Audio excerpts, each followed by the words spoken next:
नमस्कार जन उत्तराखंड में आप सभी का स्वागत और मैं आपके साथ गौरवी। जिले बुलेटिन की शुरुआत से पहले नजर डालेंगे हेडलाइंस की ओर। सीएम धामी का 47वां जन्मदिन आज, सीएम को बधाई देने के सिलसिले जारी। युवा संकल्प दिवस के रूप में मना रही बीजेपी, अलग अलग जगह हो रहे कार्यक्रम आयोजित। 11 और 12 अक्टूबर को पिथौरागढ़ का दौरा कर सकते हैं प्रधानमंत्री नरेंद्र मोदी। पीएम के प्रस्तावित दौरे को लेकर तैयारियां जोरों पर। पिथौरागढ़ के नारायण आश्रम में रुक सकते हैं पीएम, महेंद्र भट्ट ने लिया जायजा। हरिद्वार में सरकार जनता के द्वार को लेकर विकास भवन सभागार में सचिव विनोद कुमार ने की समीक्षा बैठक। रुड़की के किशनपुर जमालपुर गांव का भी किया दौरा, लोगों की सुनी समस्या। नैनीताल में भी धीरे धीरे पैर पसार रहा है डेंगू। जिले में अब तक 128 मामले आए सामने। स्वास्थ्य विभाग की टीम कर रही लगातार चेकिंग। अब तक 14,000 घरों में की गई लार्वा की चेकिंग। पहाड़ों में बदला मौसम का मिजाज। बारिश और बर्फबारी के बाद धूप से मौसम हुआ साफ। बद्री धाम में पहाड़ों पर चटक धूप से अद्भुत स्वर्ण छटा का नजारा। तीर्थ यात्री ले रहे नजारों का लुत्फ।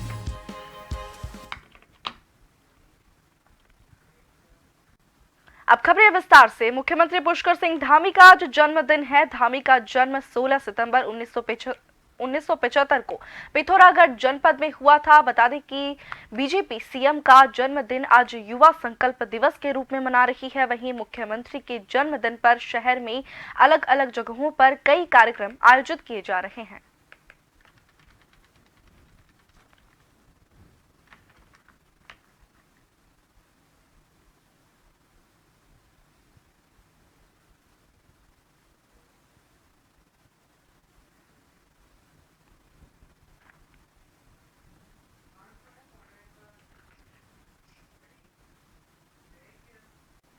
और ज्यादा जानकारी के लिए हमारे साथ हमारे संवाददाता हिमांशु बरमोला फोन लाइन पर जुड़ चुके हैं। हिमांशु, क्या बताएंगे, आज मुख्यमंत्री पुष्कर सिंह धामी का जन्मदिन है, क्या कुछ कार्यक्रम जो है प्रदेश भर में जन्मदिन के मौके पर आयोजित किए जा रहे हैं? निश्चित रूप से गौरवी, उत्तराखंड के मुख्यमंत्री पुष्कर सिंह धामी का आज 48वां जन्मदिन है और इसे जो भाजपा है, भारतीय जनता पार्टी, वो इसे युवा संकल्प दिवस के रूप में मना रही है। वहीं अगर कार्यक्रमों की बात की जाए तो सीएम के जन्मदिन के अवसर पर प्रदेश में चाहे वो संकल्प दौड़, युवा संकल्प दौड़ का आयोजन किया गया, रक्तदान शिविरों का आयोजन किया जा रहा है, मुख्यमंत्री की दीर्घायु के लिए यज्ञ किया जा रहा है, साथ ही साथ अस्पताल और विभिन्न जो जगह हैं वहां पर फल वितरण के कार्यक्रम आयोजित किए जा रहे हैं, रोपण के कार्यक्रम आयोजित किए जा रहे हैं और ये कार्यक्रम प्रदेश स्तर, जिला स्तर और मंडलीय स्तर पर किए जा रहे हैं। साथ ही साथ क्योंकि अब 17 सितंबर को, आने वाली 17 सितंबर को प्रधानमंत्री नरेंद्र मोदी का जन्मदिन भी है, तो इसको देखते हुए भाजपा, उत्तराखंड भाजपा ने इस पूरे सप्ताह को भी सेवा सप्ताह के रूप में मनाने की तैयारी की है। तो आज से इसकी तैयारी हो चुकी है और पूरा ये जो पखवाड़ा रहेगा वो सेवा पखवाड़े के रूप में जाना जाएगा। सबसे बड़ी बात है कि आज पुष्कर सिंह धामी को जन्मदिन की बधाई देने वालों में खुद प्रधानमंत्री नरेंद्र मोदी ने उन्हें जन्मदिन की बधाई दी है। और वहीं बात की जाए आज की, तो आज के दिन युवा के सबसे उत्तराखंड राज्य के सबसे युवा मुख्यमंत्री 45 साल की उम्र में उन्होंने यहाँ पर सीएम की कुर्सी संभाली थी और लगातार दूसरी बार सीएम के रूप में वो कार्य कर रहे हैं और इकलौते ऐसे सीएम है एक के बाद दोबारा मुख्यमंत्री के रूप में चुने गए हैं। वहीं अगर आज की बात की जाए तो बधाई देने वालों में नरेंद्र मोदी, गृह मंत्री अमित शाह, शिवराज सिंह चौहान, उत्तर प्रदेश के मुख्यमंत्री योगी आदित्यनाथ और कई तरीके की शुभकामनाएं अभी उन्हें आ रही हैं और केंद्रीय नेतृत्व से लगातार उन्हें बधाइयां मिल रही हैं। जी गौरवी। जी हिमांशु, तमाम जानकारी के लिए आपका बहुत बहुत शुक्रिया। बता दें कि आज उत्तराखंड के मुख्यमंत्री पुष्कर सिंह धामी का जन्मदिन जो है बीजेपी कार्यकर्ता युवा संकल्प दिवस के रूप में मना रही है। उसी के अंतर्गत जगह जगह पर कई कार्यक्रम भी आयोजित पूरे प्रदेश भर में किए जा रहे हैं।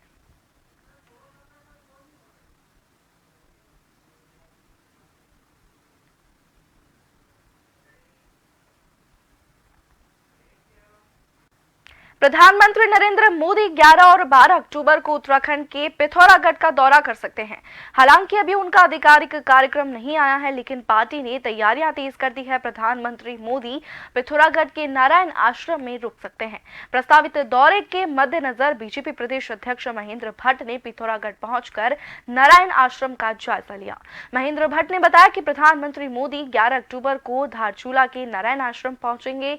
वहां रात्रि विश्राम के बाद 12 अक्टूबर को ज्योतिर्लिंगांग आदि कैलाश के दर्शन करेंगे। उसी दिन प्रधानमंत्री का पिथौरागढ़ स्टेडियम में एक जनसभा को संबोधित करने का प्रस्ताव है।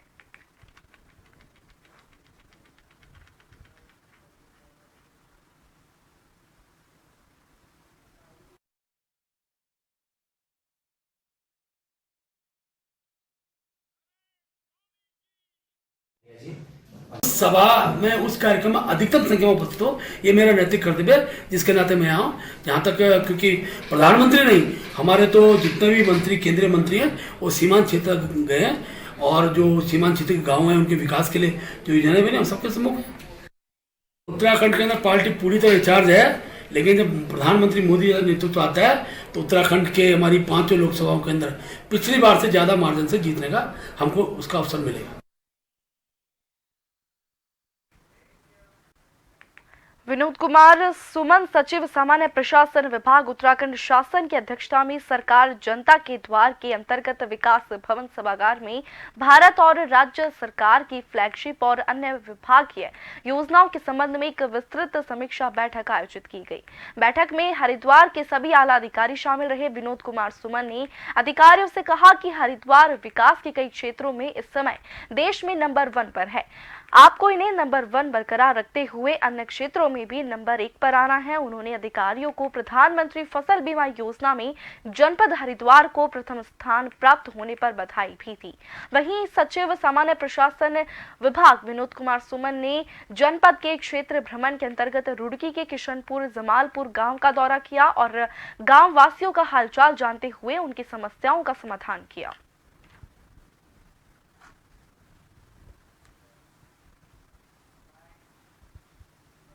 उत्तराखंड शासन द्वारा सभी सचिव स्तर के अधिकारियों को निर्देश दिए गए हैं कि हर एक सचिव स्तर के अधिकारी हर महीने एक जिले में भ्रमण करेंगे और वहाँ जो योजनाएं चल रही हैं, चाहे भारत सरकार की योजनाएं हों, चाहे राज्य सरकार की योजनाएं हों, चाहे बाह्य सहायता योजनाएं हों, उनकी समीक्षा करेंगे। जो जनपद में निर्माण कार्य चल रहे हैं उसको देखेंगे, किस तरह से काम चल रहे हैं, क्या अच्छे कार्य हो रहे हैं, क्या कमियाँ हैं, जो कमियाँ हैं उनको कैसे दूर किया जाए, कैसे कार्य को गति दिया जाए। उसी प्रकार से जो योजनाएं चल रही हैं, चाहे भारत सरकार की योजनाएं हैं, चाहे राज्य सरकार की, चाहे जिला की योजनाएं हैं, किस तरह से कार्रवाई हो रही है और क्या कमियां हैं, जो कमियां हैं उसको कैसे दूर किया जाए और कैसे और अच्छे तरीके से किया जाए, इसी के बारे में कहा गया है। उसी जिले में, उसी कड़ी में मैं हरिद्वार जिले में आया हूँ। और इस खबर की ज्यादा जानकारी के लिए हमारे साथ हमारे संवाददाता सरफराज फोन लाइन पर जुड़ चुके हैं। सरफराज, क्या बताएंगे, सरकार जनता के द्वार की समीक्षा बैठक का आयोजन ये किया गया है, किन मुद्दों पर इस बैठक में चर्चा की गई? जी गौरी, मैं आपको बता दूं कि सरकार जनता के द्वार योजना के तहत विनोद कुमार सुमन, सचिव सामान्य प्रशासन विभाग उत्तराखंड शासन की अध्यक्षता में शुक्रवार को विकास भवन सभागार में भारत और राज्य सरकार की फ्लैगशिप तथा अन्य विभिन्न योजनाओं के संबंध में एक समीक्षा बैठक आयोजित की गई, जिसमें बैठक में सामान्य प्रशासन विनोद कुमार सुमन को जिला अधिकारी जो हरिद्वार के धीरज सिंह घबरियाल है व मुख्य विकास अधिकारी प्रतीक जैन, जितने भी संबंधित अधिकारी हैं, उन्होंने हरिद्वार में संचालित जो योजनाओं का प्रस्तुतिकरण के माध्यम से विभिन्न फ्लैगशिप योजनाओं जैसे प्रधानमंत्री आवास योजना, राष्ट्रीय आजीविका मिशन, जल जीवन मिशन, प्रधानमंत्री मातृ वंदन, बेटी बचाओ बेटी पढ़ाओ या और नंदा गौरा योजना, मुख्यमंत्री आंचल अमृत योजना जैसी प्रधानमंत्री किसान सम्मान योजना जैसी योजनाओं के संबंध में विस्तार से जानकारी दी। वहीं सामान्य प्रशासन विभाग ने प्रधानमंत्री आवास योजना व ग्रामीण शहरी संबंध में अधिकारियों से जानकारी ली और तो अधिकारियों ने बताया कि इसको लेकर एक लक्ष्य निर्धारित किया गया और लगभग प्राप्त कर लिया गया है। वहीं इसके साथ साथ बैठक में स्वास्थ्य विभाग के अधिकारियों ने कुष्ठ निवारण और राष्ट्रीय सहयोग कार्य और डेंगू की वर्तमान में हरिद्वार में जो स्थिति के आदि के संबंध में विस्तार से एक जानकारी दी। इस पर सचिव ने अधिकारियों को निर्देश दिए कि स्वास्थ्य विभाग द्वारा संचालित जितने भी कार्यक्रम है उन पर सभी पर ध्यान देते हुए डेंगू पर विशेष फोकस किया जाए ताकि डेंगू को नियंत्रण में रखा जाए। वहीं इसके साथ साथ गौरव आपको बता दूं, सचिव जो सामान्य विभाग के जो सचिव है विनोद कुमार ने जनपद के क्षेत्र में के अंतर्गत एक रुड़की, किशनपुर, जमालपुर गांव का दौरा किया था, तो गांव वासियों का हालचाल जानते हुए उनकी समस्या का निदान भी किया। ठीक हो गया जी सरफराज, तमाम जानकारी के लिए आपका बहुत बहुत शुक्रिया। बता दें कि हरिद्वार में सरकार जनता के द्वार को लेकर समीक्षा बैठक का आयोजन किया गया, जिसमें कई अधिकारी शामिल रहे। साथ ही राज्य सरकार की फ्लैगशिप और विभागीय योजनाओं के संबंध में चर्चा की गई।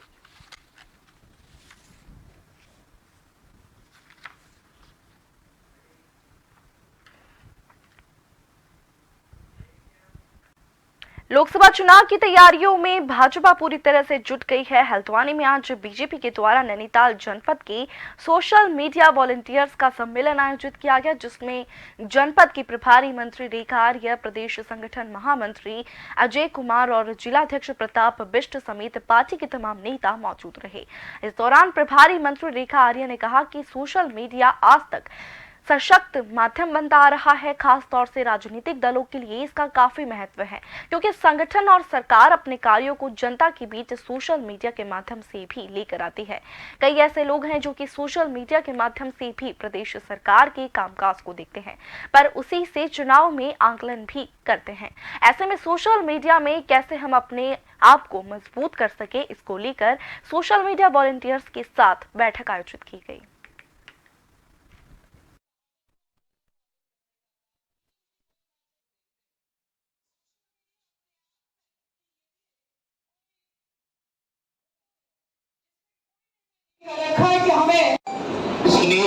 जो एक संदेश व्याप्त है कि हम इस सोशल मीडिया प्लेटफॉर्म का अपनी अभिव्यक्ति, अपनी विचारधारा जो भारतीय जनता पार्टी की है उसे जन जन तक पहुंचाने का बहुत सशक्त माध्यम है। और मुझे लगता है कि सोशल मीडिया अपने आप में अब एक ताकत है जो लोगों के विचार को प्रभावित करने में सक्षम है। तो आज के समय में ये बिल्कुल प्रासंगिक है, चाहे वो राजनीतिक क्षेत्र में हो, चाहे किसी के पहचान के क्षेत्र में हो, किसी व्यवसाय के क्षेत्र में हो, चाहे अपने धर्म संस्कृति के क्षेत्र में हो, सभी कुछ यदि हमें सर्वव्यापी जिसकी यदि हम पहचान चाहिए तो सोशल मीडिया उसका उचित प्लेटफॉर्म है।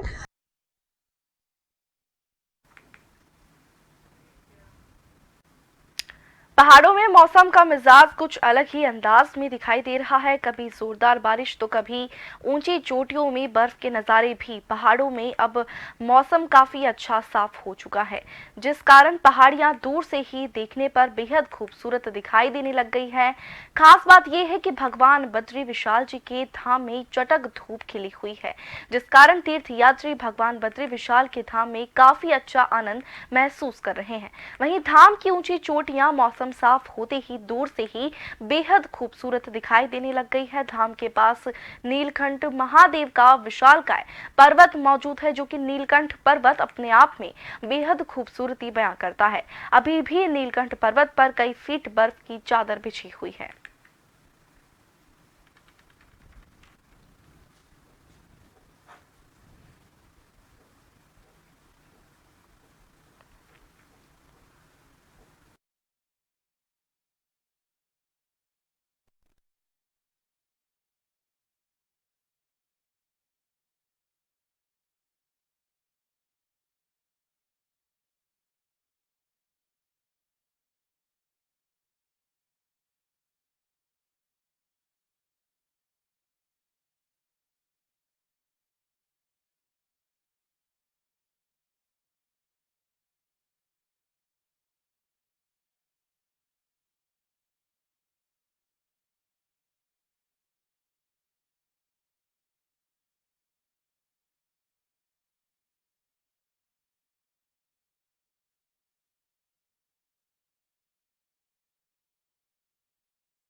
बढ़ेंगे खबर की ओर। देहरादून जिले के बाद अब नैनीताल में भी डेंगू धीरे धीरे पैर पसार रहा है। जिले में अब तक डेंगू के 128 मामले जो है सामने आए हैं। हल्द्वानी के अर्बन इलाके में भी लगातार डेंगू फैल रहा है, लिहाजा स्वास्थ्य विभाग, प्रशासन और नगर निगम की टीम फॉगिंग करने के साथ ही जिन इलाकों से डेंगू के केस आ रहे हैं उन इलाकों में लार्वा चेकिंग और उन्हें नष्ट करने की कार्रवाई कर रहा है। जिलाधिकारी वंदना सिंह का कहना है कि नगर निगम, स्वास्थ्य विभाग और प्रशासन की अलग अलग टीमें गठित की गई है जो कि लगातार डेंगू के लार्वा की चेकिंग के साथ ही जिन इलाकों के मामले बढ़ रहे हैं उन इलाकों में सघन चेकिंग अभियान चला रही है। अब तक 14,000 घरों में लार्वा की चेकिंग की गई है और इसको और तेजी से बढ़ाया जाएगा। इसके साथ ही अस्पतालों में डेंगू के मरीजों को बेहतर सुविधाएं मिले और प्राइवेट अस्पताल भी डेंगू के नाम पर मरीजों का उत्पीड़न ना करे, इसको लेकर प्रशासन पूरी तरह से नजर बनाए हुए है।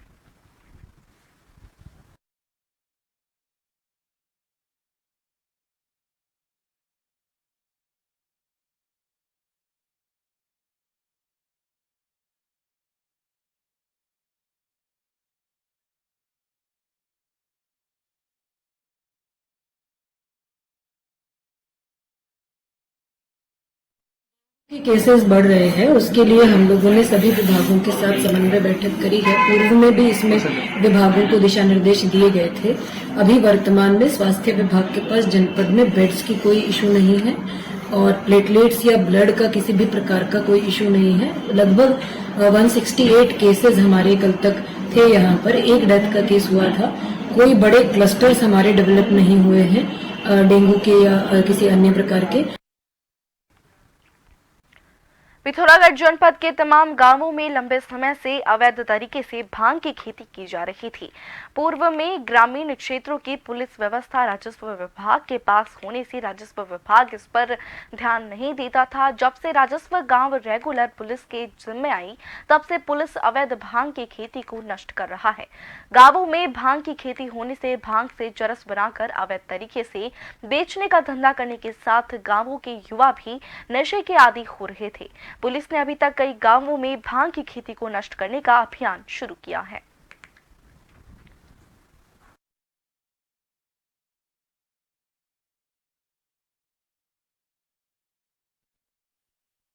देखिए, जनपद पिथौरागढ़ में इस बरसात के सीज़न में काफ़ी जगहों पे जो है भांग जो है उग जाती है, जिसका फ़ायदा उठाते हुए कई तस्कर जो हैं उसकी चरस बना के प्लेन के एरियाज़ में बेचते हैं। इसमें कार्रवाई करते हुए पुलिस के द्वारा और लोकल जनता के द्वारा जो है इस ऐसी खेती को जो है नष्ट किया जा रहा है, जिसमें अभी तक हम लोगों ने इस माह में 150 नाली भूमि में जो है भांग की खेती को नष्ट किया है। और साथ ही साथ हम लोगों के द्वारा थानों के माध्यम से जो हमारे लोकल सिटीजन्स हैं उनसे बात करके जिस जिस गांव में इस प्रकार की खेती हुई है उनको हम नष्ट कर रहे हैं।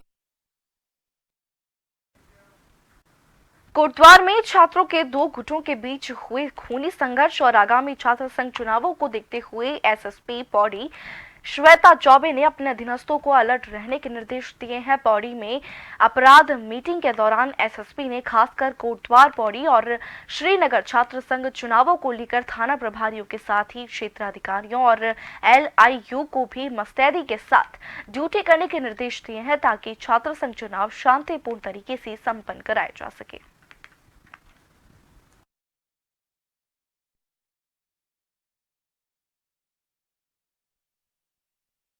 स्पेशली कोटद्वार, श्रीनगर और पौड़ी इन थाना प्रभारियों को और संबंधित क्षेत्र अधिकारियों को भी बताया गया है कि लगातार जो है वॉचफुल रहें। एलआईयू को भी इस संबंध में निर्देश दिए गए हैं कि थोड़ा सा इसमें जो ग्रुप्स हमारे इन्वॉल्व हैं, हमारे जो छात्र संघ है, हमारा एबीवीपी, एनएसयूआई, अलग अलग हमारी जो स्टूडेंट बॉडीज़ हैं, उनसे भी लगातार वार्ता करते रहे और जो भी चीज़ें आए उनसे उच्च अधिकारियों को भी अवगत कराते हैं।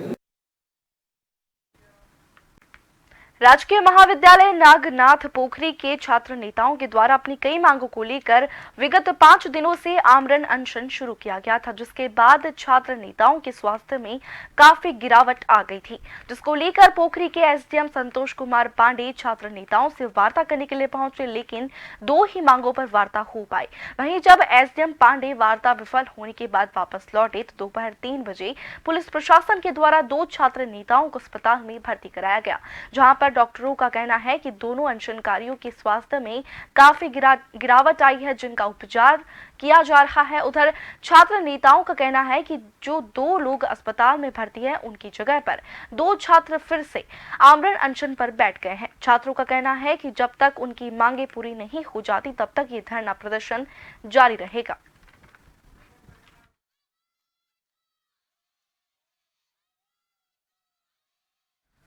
और इसी के साथ जन उत्तराखंड में फिलहाल के लिए इतना ही। बने रहिए जन टीवी के साथ। नमस्कार।